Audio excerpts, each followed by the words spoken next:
الحمد لله رب العالمين والصلاة والسلام على أشرف الأنبياء والمرسلين وعلى آله وأصحابه أجمعين.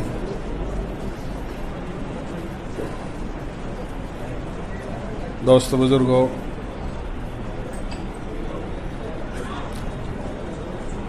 قرآن کریم کی سب سے پہلی سورت سورہ فاتحہ ہے، اور یہ سارے قرآن کریم کا خلاصہ ہے،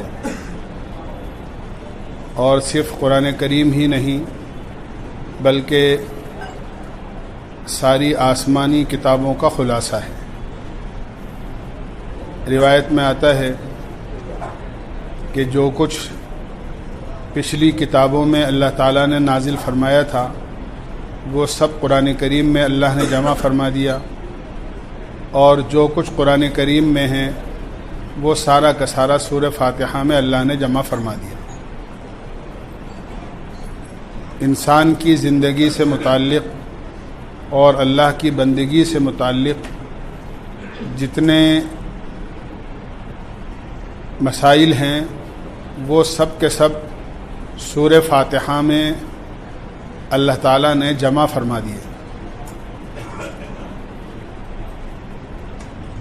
قرآن کریم کے مفسرین میں ایک بڑے مفسر گزرے ہیں، علامہ فخر الدین رازی رحمۃ اللہ علیہ، بڑے درجے کے فلاسفر بھی تھے اور عالم بھی تھے۔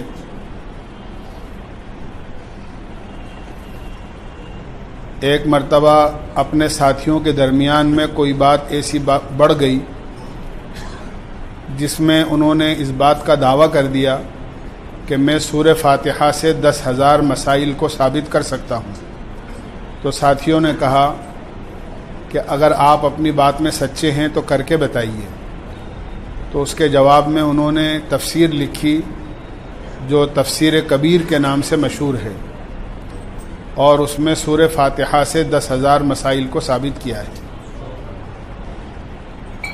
تو سورہ فاتحہ میں اللہ نے ساری آسمانی کتابوں کا خلاصہ جمع فرما دیا۔ اس میں توحید بھی ہے، رسالت بھی ہے، اور قیامت بھی ہے، اللہ کی عبادت بھی ہے، اللہ کی طرف سے آنے والی مدد بھی ہے، ہدایت بھی ہے، اور نیک لوگوں کے نقش قدم پر چلنا اور برے لوگوں کے نقش قدم سے اپنے آپ کو بچانا، یہ سب چیزیں سورہ فاتحہ میں جمع فرما دی ہیں۔ اسی لیے اللہ کے نبی علیہ الصلاۃ والسلام نے ایک مرتبہ ارشاد فرمایا، آپ تشریف فرما تھے صحابہ کے درمیان میں، آپ نے فرمایا صحابہ سے، آج آسمان کا ایسا دروازہ کھلا ہے جو اس سے پہلے کبھی نہیں کھلا تھا، اور اس سے ایک فرشتہ نازل ہوا ہے جو آج سے پہلے کبھی بھی زمین پر نہیں اترا تھا،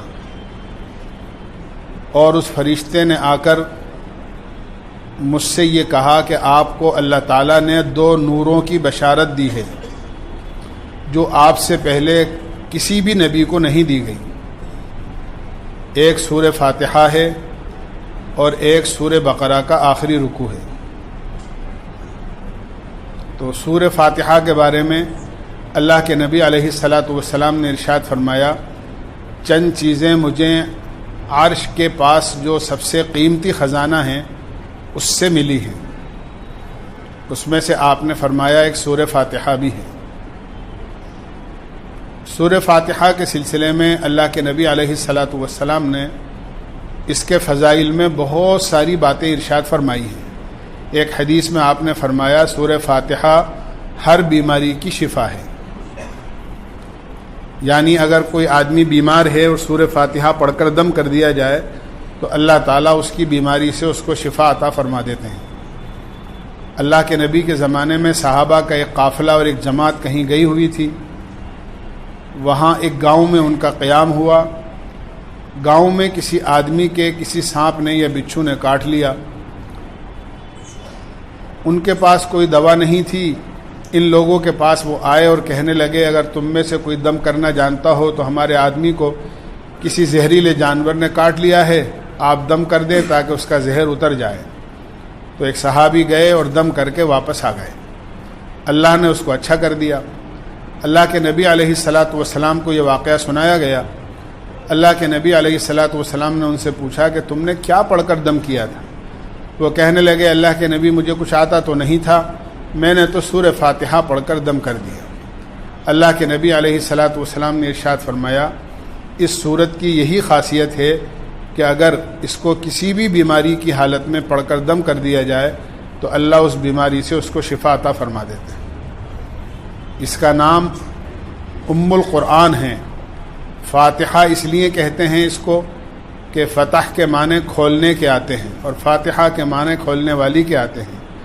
چونکہ قرآن کریم جب کھلتا ہے اور شروع ہوتا ہے تو وہ سورہ فاتحہ ہی سے شروع ہوتا ہے، اس لیے اس کو سورہ فاتحہ کہا جاتا ہے۔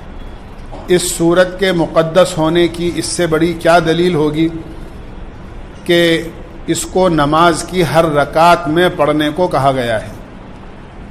آدمی جب نماز پڑھتا ہے تو چاہے قرآن کریم میں کہیں سے بھی وہ پڑھے اور کوئی سی بھی سورت کی تلاوت کرے، لیکن ہر رکعت میں سورت کے پڑھنے سے پہلے آدمی پہلے سورہ فاتحہ پڑھتا ہے اور اس کے بعد پھر اس کو جو بھی سورت یا قرآن کریم کی جو بھی آیت پڑھنی ہوتی ہے وہ پڑھتا ہے۔ تو اس سے بڑی کیا اس کی فضیلت کی دلیل ہو سکتی ہے کہ اس کو ہر رکعت کے اندر پڑھنے کو کہا گیا ہے۔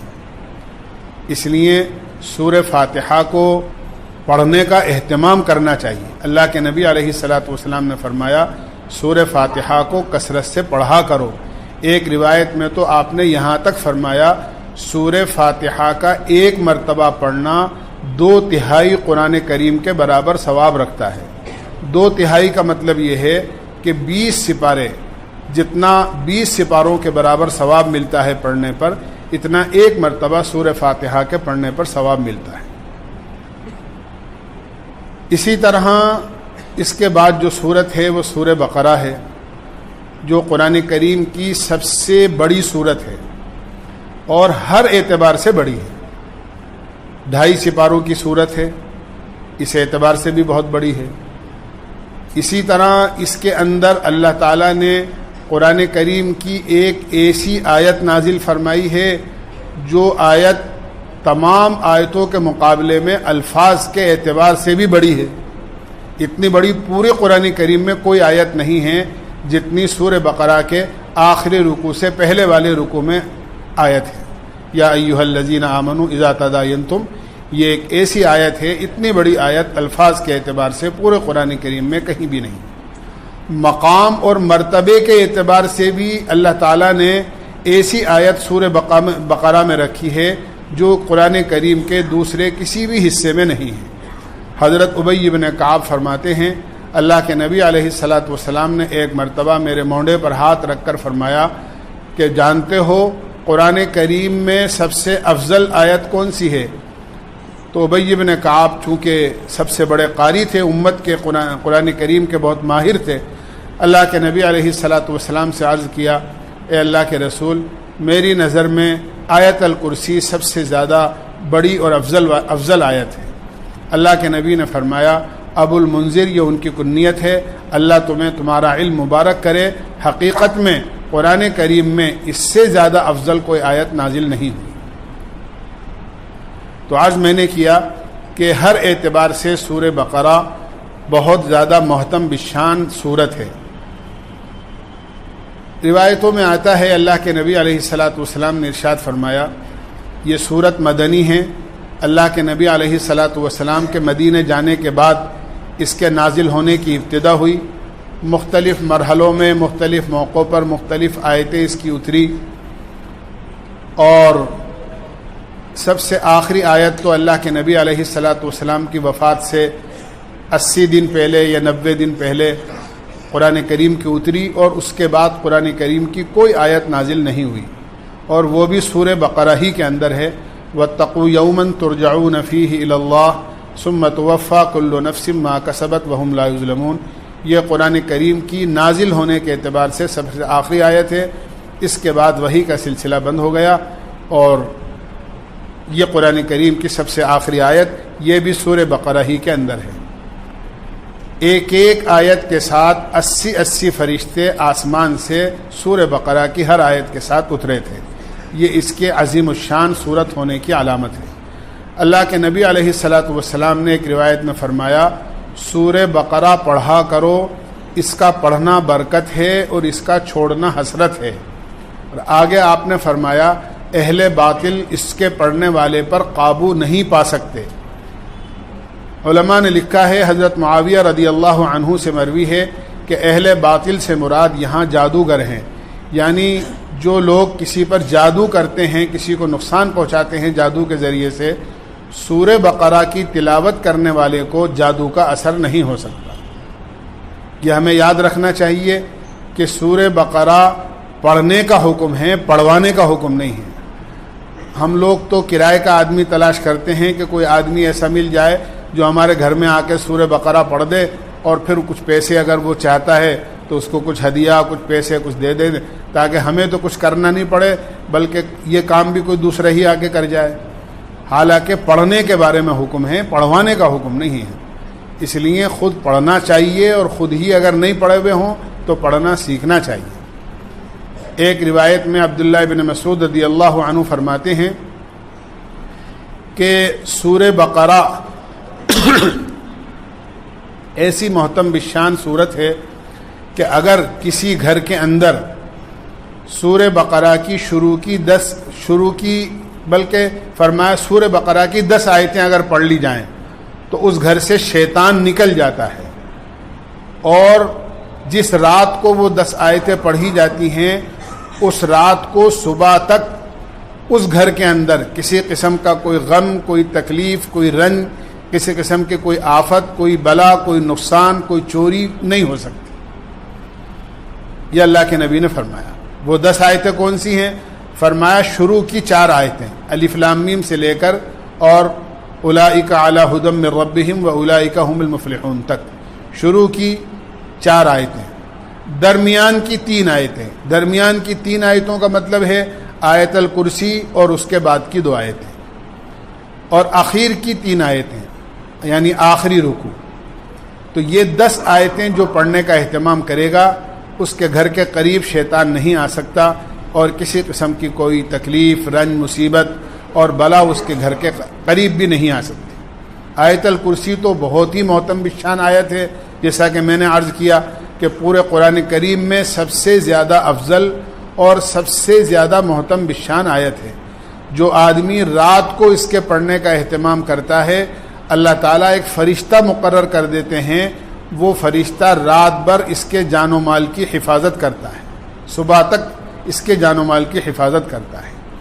اللہ کے نبی علیہ الصلاۃ والسلام نے اپنے زمانے میں حضرت ابو ہریرہ رضی اللہ عنہ کو صدقے کی کھجوروں کا نگراں بنا رکھا تھا۔ جو صدقے کی کھجوریں آپ کے پاس آتی تھیں، بعد میں ان کو غریبوں کو تقسیم کیا جاتا تھا، لیکن وہ بہت ساری جمع ہو جاتی تھی۔ حضرت ابو ہریرہ کو ایک گھر کا کمرے کی چابی دے دی تھی، اور کھجوریں اس میں رکھی ہوئی تھی کہ تم رات کو اسی میں آرام کیا کرو تاکہ کھجوروں کو کوئی نقصان نہ ہو جائے، اس کو کوئی لے کر نہ چلا جائے۔ ایک رات کو ابو ہریرہ فرماتے ہیں کہ میں نے دیکھا کہ ایک آدمی آیا اور اس نے جلدی جلدی کھجوروں کو اپنے برتن میں بھرنا شروع کر دیا۔ فرماتے ہیں میں نے اسے پکڑ لیا اور پکڑ کر کہا کہ چوری کرتے ہو؟ اس نے کہا میں بہت غریب آدمی ہوں، میرے بیوی بچے بھوکے ہیں، اس لیے میں آیا تھا اور میں آئندہ نہیں آؤں گا اور مجھے چھوڑ دو۔ ابو ہریرہ فرماتے ہیں میں نے اس پر رحم کھا کر اسے چھوڑ دیا، وہ چلا گیا۔ صبح کو جب اللہ کے نبی کی خدمت میں فجر کی نماز میں پہنچا تو اللہ کے نبی نے مجھے دیکھ کر فرمایا ابو ہریرہ رات کو تمہارے قیدی کا کیا ہوا؟ یعنی اللہ کے نبی کو اللہ نے وحی کے ذریعے سے بتا دیا کہ رات کو ابو ہریرہ کے ساتھ کیا ہوا ہے۔ ابو ہریرہ سے کہنے لگے آپ کہ ابو ہریرہ رات کو تمہارے قیدی کا کیا ہوا؟ کہ اللہ کے نبی کیا بتاؤں؟ وہ کہنے لگا کہ بہت غریب آدمی ہوں، مفلس ہوں، میرے بیوی بچے بھوکے ہیں، لہذا میں نے اسے چھوڑ دیا۔ آپ نے فرمایا وہ یہ کہہ کر گیا ہے کہ آئندہ نہیں آئے گا، لیکن پھر آئے گا، وہ جھوٹا ہے۔ ابو ہریرہ کہتے ہیں میں انتظار میں بیٹھ گیا، اگلے دن پھر آیا، پھر کھجوریں بھرنے لگا۔ پھر منت سماجت کری اس نے اور یہ کہا کہ میں بھی بھوکا ہوں، میرے بیوی بچے بھی بھوکے ہیں، لہذا مجھ پر رحم کھاؤ، چھوڑ دو۔ ابو ہریرہ نے چھوڑ دیا۔ اللہ کے نبی نے صبح پھر پوچھا تمہارے قیدی کا کیا ہوا؟ کہ اللہ کے نبی پھر وہ رونے لگا اور منت سماجت کرنے لگا اور کہنے لگا میرے گھر والے بھوکے ہیں، میں نے چھوڑ دیا رحم کھا کر۔ آپ نے فرمایا وہ آج پھر آئے گا۔ چنانچہ تیسری رات کو پھر آیا اور آنے کے بعد ابو ہریرہ نے اسے پکڑ لیا اور یہ کہا کہ آج تجھے نہیں چھوڑوں گا، اللہ کے نبی کی خدمت میں لے جا کر صبح پیش کروں گا۔ اس نے کہا کہ مجھے چھوڑ دو، میں تمہیں ایک بہت پتے کی بات بتاتا ہوں، اور وہ بات یہ ہے کہ آیت الکرسی اگر رات کو تم پڑھ کر سو تو تمہارے گھر کے اندر کوئی چور چار نہیں آ سکتا اور تمہارے جان و مال کو کوئی نقصان نہیں ہو سکتا، اللہ کی طرف سے ایک فرشتہ حفاظت کے لیے مقرر ہو جاتا ہے۔ ابو ہریرہ نے اسے چھوڑ دیا۔ صبح کو اللہ کے نبی علیہ الصلاۃ والسلام نے پوچھا کیا ہوا تمہارے قیدی کا؟ کہ اللہ کے نبی اس نے پھر منت سماجت کری اور میں نے اسے چھوڑ دیا رحم کھا کر، لیکن وہ ایک بات بتا کر گیا ہے۔ اللہ کے نبی نے فرمایا کیا بات بتائی ہے اس نے؟ ابو ہریرہ کہنے لگے اس نے کہا کہ آیت الکرسی پڑھ کر اگر سو تو تمہارے گھر میں کوئی چور نہیں آ سکتا۔ اللہ کے نبی نے فرمایا بات سچی کہہ کر گیا ہے لیکن وہ خود جھوٹا ہے۔ اور پھر یہ کہہ کر آپ نے فرمایا جانتے ہو ابو ہریرہ وہ کون تھا جو رات کو 3 رات تک تمہارے یہاں چوری کرنے آتا رہا؟ ابو ہریرہ فرمانے لگے اللہ اور اس کے رسول ہی زیادہ جانتے ہیں۔ اللہ کے نبی نے فرمایا وہ شیطان تھا جو تمہارے پاس آیا تھا۔ تو اس طرح اللہ کے نبی علیہ الصلاۃ والسلام نے آیت الکرسی کی فضیلت بیان کی کہ اگر کوئی آدمی، حدیث میں یہ واقع آتا ہے کہ آدمی آیت الکرسی پڑھنے کا اہتمام کرے تو کبھی بھی اس کی جان و مال کو نقصان نہیں ہو سکتا۔ ہمیں بھی رات کو جو سوتے وقت کے اعمال ہیں، ہم تو موبائل دیکھتے دیکھتے سوتے ہیں، کیا کریں، بڑی پریشانی کی بات تو یہ ہے۔ ہمیں تو اٹھتے ہی موبائل چاہیے اور رات کو سوتے سوتے بھی موبائل چاہیے، حالانکہ اللہ کے نبی علیہ الصلاۃ والسلام کا معمول تھا کہ اللہ کے نبی رات کو سورہ جو ہے تبارک الذی ہے، اسی طرح سورہ فاتحہ ہے، چاروں قل ہیں، آیت الکرسی ہے، اور اسی طرح رات کی دعائیں ہیں، یہ سب چیزیں آپ پڑھ کر دم کر کے سویا کرتے تھے۔ یہ اللہ کے نبی کا معمول تھا۔ حضرت عائشہ فرماتی ہیں آپ کی زبان مبارک سے پورے الفاظ ادا نہیں بھی ہو رہے تھے، آپ اتنے بیمار ہو گئے تھے آخر میں، اس کے باوجود بھی اللہ کے نبی علیہ الصلاۃ والسلام کے معمول کے مطابق میں آپ کے ہاتھوں پر قل هو اللہ، اسی طرح جو ہے قل اعوذ برب الفلق، قل اعوذ برب الناس پڑھ کر دم کر دیا کرتی تھی، اور آپ کے ہاتھوں کو پھر آپ کے سینے پر رکھ دیا کرتی تھی اور آپ اس کو اپنے سینے پر اور چہرے پر پھیل لیا کرتے تھے۔ یہ حفاظت کے لیے اور بدخوابی سے حفاظت کے لیے بہت بڑا ذریعہ اور سبب ہے، اس لیے ہمیں ان معمولات کا اہتمام کرنا چاہیے۔